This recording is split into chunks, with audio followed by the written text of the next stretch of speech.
today I've got a what's for dinner video for you. I am in my new kitchen right now, but this first what's for dinner is going to be the last meals that I cooked in my kitchen back in California. If you are new here, welcome. My name is Stephanie. I do cooking content, travel content, some vlogs, grocery hauls, and I recently moved from California back to North Carolina. So there are moving vlogs that are coming, a tour of the house is coming at some point. You can see I still have boxes, but for now, let's get into my last meals in California.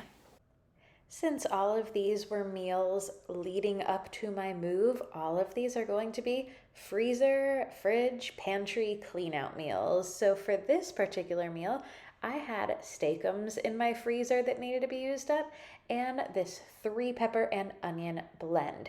I decided to do a slow cooker version take on a cheesesteak of some sort. So I started out by throwing all of the steakums that were left, which was about 3/4 of this package because I had only used it for one other meal that was in a previous video. So I just threw all of this into my Instant Pot, which doubles as my slow cooker for the time being. And then I added in that 3 pepper blend. And then for seasoning on this, I used the Kinder's, the blend seasoning, but if you don't have that, it's salt, pepper, and garlic powder. That's it. You can also season it to whatever your tastes are, whatever flavors you prefer. But I really do enjoy this one. It makes it easier. I have to pull out less spices that way. And then I threw in some broth. This was the water and Better Than Bouillon sauteed onion base. Beef would be good with that, but I was out of beef, so I stuck to the onion one to use up some of that, threw in a little bit of Worcestershire sauce, and then broke up all that meat, stirred it together, and after a few hours in the crock pot, this is what I had. There was a lot of liquid, so I turned this onto the saute mode and let it go for a few minutes just to get some of that liquid out. I also had a whole lot of hot dog buns in my freezer, so I had pulled those out to thaw, and I opened one up. I had some of this Boursin cheese, the garlic and fine herbs one, which is my favorite so far, but that's probably because I haven't tried the caramelized onion one. If I try that, that will probably become my favorite of the Boursin cheeses. But I spread some of that over my hot dog bun, threw it in the air fryer until it was melty and golden, and then started assembling my little open face sandwich here. I had Swiss cheese that needed to be used up, so I threw that on. I know that's not typically what you'd find on a cheesesteak, but it's what I had and what I needed to use up. So I used my Swiss cheese. Then I threw on some of that beef and pepper mixture, threw it back in the air fryer to crisp up the top, and that was so good. Next up is a chicken noodle casserole with some cheese on top. For this one, I needed to use up chicken that was cooked rotisserie chicken from the freezer. I had cheese to use up, mixed veggies, and a little bit of egg noodles left. I made this in a way very, very similar to how I make my chicken corn casserole that I have shown on this channel before, and I can find one of those videos and link it down below. I've made the corn casserole multiple times on this channel, sometimes with noodles, sometimes without, I'm pretty sure. It works well both ways, as would this, but I start with a bechamel type sauce, flour, melted butter, milk, and then I season that with a little bit of salt. I add pepper into this as well and some onion powder. You can add garlic powder too if you'd like, but I just stuck to the onion powder this time around, and then added in some paprika and gave that a nice whisk, a nice little stir. And then I left this over a low heat until that sauce thickened up. And once it was nice and thick to my liking, I added in the rest of my ingredients. So I started with my veggies. I didn't cook these all the way through, but I thawed them out a little bit in the microwave before I added them and got some of the excess water off, and then added my egg noodles. And then once the egg noodles were all mixed in, I realized I probably should have done this in the bigger pot and not the smaller pot because I was running out of room by the time I got that chicken in there. But I did manage to get all of that chicken in. I had also thrown that in the microwave because it was already fully cooked chicken. I just wanted to thaw it a little bit before it went into the casserole so that it would cook a little bit faster. And then added all of that into my casserole dish. And then I had cheese that needed to be used up. If I had something crunchy that needed to be used up, I also would have added that on top with the cheese, but I did not have any crunch factor left in my apartment at that point. And I was trying to not buy anything new, especially if I wasn't going to be using it fully. So once I got the cheese on top there, I covered it in foil and put it in the oven until the cheese was melty and everything was warmed through. And then I pulled the foil back off of it for the last 10 minutes or so. I believe I baked this at 350 for 20 minutes with the foil and then another 10 without the foil. And this was so good. I love casserole, y'all. Casserole is one of my favorites. Next up, using up some of my pasta as well as some sausage, Italian sausage, and some of my homemade sauce that I always keep in the freezer. I wanted this to be more of a ground sausage type meal, so I took all of the meat out of the casing and disregarded all of the casing there and browned this up. Once it was nice and brown, I added my homemade sauce. I will link the video to my homemade sauce in the description box down below. But when I got to the point where I was leaving and I still had a few things left in my freezer, I just started giving them all to my best friend. I had her over. She was helping me pack stuff up into my car. And I was like, here, take this, take this, take this, and just chucking things at her from the freezer. And she just kept going, okay, sure. But when I got to the spaghetti sauce, that was the one thing that she was like, yes, I'll take that. Everything else, she probably didn't need or didn't care to have. I just didn't want it all to go to waste. But she was very excited to take that spaghetti sauce off of my hands. So once I got all of my spaghetti sauce mixed in with my sausage here, I just put a lid on this and let it cook together while my pasta is cooking. That way the flavors can kind of meld together. The sauce can get all of that nice sausage flavor added to it.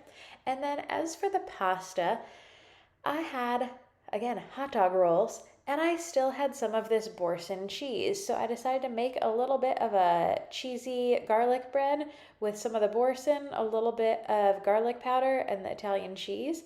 And then the rest of the Boursin just got thrown right into the pasta with a little bit of the pasta water that I had left in the pot.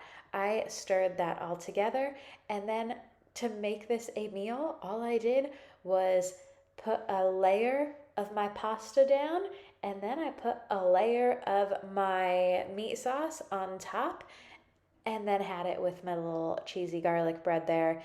And this was very good. It was similar to the baked spaghetti, except I didn't bake it or add any extra cheese.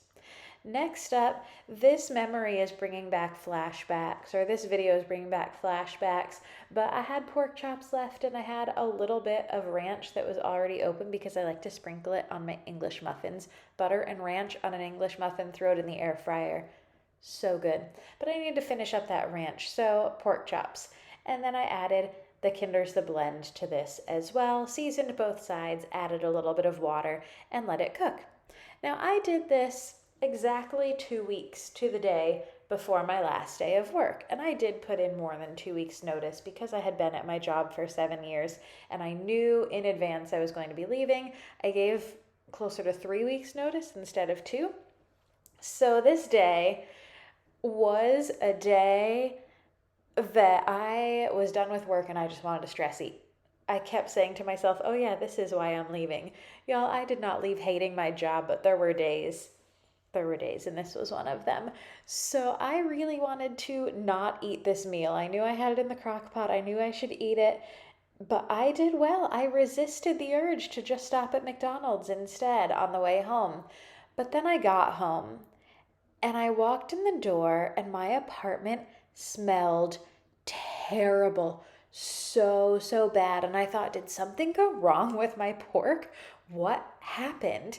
And when I got home, I pulled the lid off of the crock pot and it looked interesting, but that's because it was pork with ranch seasoning on it that had not been stirred around or touched at all during the day while it was there. So it just looked odd, but it smelled fine once I took the lid off of here. So I could not figure out what on earth is this smell coming from. Turned out it was a sewage issue, and all sorts of sewage was backing up into my sink, which I learned when I tried to grab water to make instant mashed potatoes to go along with this. So yes, this did get abandoned, and I did eat my McDonald's that day, but I had just thrown it in the fridge. I didn't throw it away, and I ate it the next night instead after my apartment had been taken care of and I could use my sink again. So I had some carrot coins, some instant mashed potatoes, and I threw some of the Boursin shallot and chive one that I had left into my mashed potatoes, and this was delicious when I eventually ate it.